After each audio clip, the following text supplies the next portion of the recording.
ఎస్సీలు కావచ్చు, ఎస్టీలు కావచ్చు, బీసీలు కావచ్చు, ముస్లిం మైనార్టీలు కావచ్చు, క్రైస్తవ మైనార్టీలు కావచ్చు, లేదా గిరిజనులు కావచ్చు, వీరందరికీ సంబంధించినటువంటి హక్కుల కోసం పోరాడిన నిజమైన దేవుడు ఎవరైనా ఉన్నారంటే అది డాక్టర్ బాబాసాహెబ్ అంబేద్కర్. జై భీమ్ చెప్పండి.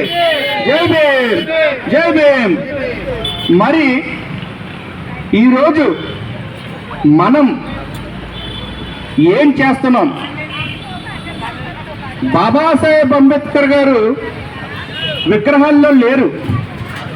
బాబాసాహెబ్ అంబేద్కర్ గారు ఆయన యొక్క రాసిన రచనల్లో ఉన్నారు.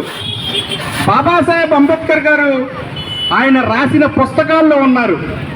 నిజంగా అంబేద్కర్ గారికి నివాళి ఇవ్వాలి అంటే గనక అది ఆయన యొక్క ఆలోచనలను, ఆయన యొక్క ఆశయాలను ఆయన్ని ఆచరణలో పెడితే అదే నిజమైన ఘనమైన నివాళి అని చెప్పి ఈ సందర్భంగా తెలియజేస్తున్నా.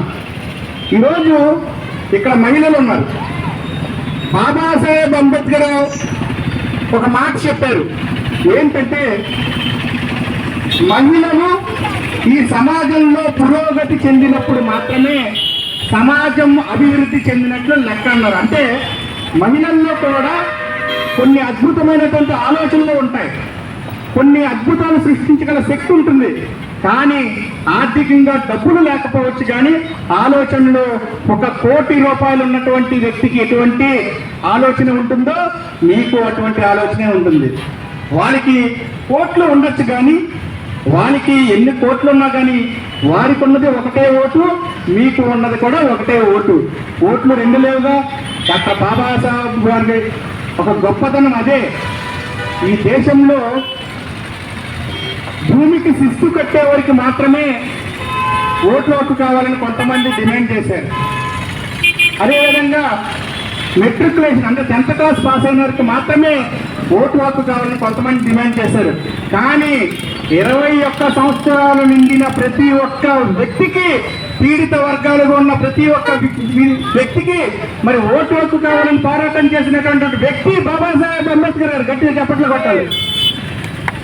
ఎందుకనంటే మన చరిత్ర తెలుసుకోలేకపోతే, చరిత్రను అధ్యయనం చేయలేకపోతే, చరిత్రలో బాబాసాహెబ్ అంబేద్కర్ యొక్క త్యాగాన్ని మనం గుర్తించకపోతే మరలా మన యొక్క మూతికి, ముంత, వీపుకి మరి చాట వచ్చే పరిస్థితులు ఉంటాయి. నేను ఎందుకు ఈ విషయాలు గట్టిగా చెప్తున్నానంటే, ఒక 400 సీట్లు ఇస్తే మాకు రాజ్యాంగాన్ని మేము మారుస్తామని చెప్తున్నారు. ఎలా మారుస్తారు? ఈ ప్రపంచంలోనే రాజ్యాంగం రాయడం కోసం గాంధీ కావచ్చు, నెహ్రూ కావచ్చు, ఎవరైనా కానీ మరి ఎంతో ట్రై చేస్తే ఎన్నో దేశాల్లో మీరు రాయండి అంటే ప్రపంచ దేశాలు చెప్పినటువంటి వ్యక్తి ఆయన పేరు ఏంటంటే, ఈ రాజ్యాంగం రాసే ఏకైక వ్యక్తి మీ భారతదేశంలో ఉన్నాడు, ఆయన బాబాసాహెబ్ అంబేద్కర్ అని చెప్పారు. ఆయన కన్నా జ్ఞానవంతులు ఎవరున్నారు ఇప్పుడు భారతదేశంలో? మోడీ గారి వల్ల అవుతుందా? అమిత్ షా వల్ల అవుతుందా? ఎవరి వల్ల కాదు. బాబాసాహెబ్ అంబేద్కర్ ఒక్కరే ఒక మేధస్సు. ఆయన చేసినటువంటి డిగ్రీలలో సగం వయసు కూడా లేని వాళ్ళు భారత రాజ్యాంగాన్ని మారుస్తానంటున్నారు. మీరందరూ అమ్మా మీకు చెప్తున్నాను, మీ పిల్లలకు చెప్పండి, భారత రాజ్యాంగం లేకపోతే విద్య ఉండదు, వైద్యం ఉండదు, ఉపాధి ఉండదు. భారత రాజ్యాంగం ప్రకారమే ఈరోజు నేను కళ్ళజోడు పెట్టుకున్నా, లేదంటే ఈ చొక్కా వేసుకున్నా, లేదా బూట్లు వేసుకున్నా, ఇవన్నీ కూడా మా తాతలు ఇవ్వలేదు, మా నాన్నలు ఇవ్వలేదు. నాకు ఇచ్చింది ఎవరంటే బాబాసాహెబ్ అంబేద్కర్ గారు. బాబాసాహెబ్ అంబేద్కర్ గారు పెట్టిన భిక్ష మాత్రమే అని చెప్పి ఈ యొక్క సందర్భంగా తెలియజేసుకుంటూ నాకు ఈ అవకాశం ఇచ్చినటువంటి విప్పర్తి ప్రసాద్ అన్నకి ప్రత్యేకంగా మరి విప్లవాది, ఉద్యమాది జై భీములు తెలియజేసుకుంటూ జై భీమ్, జై భీమ్, జై భీమ్.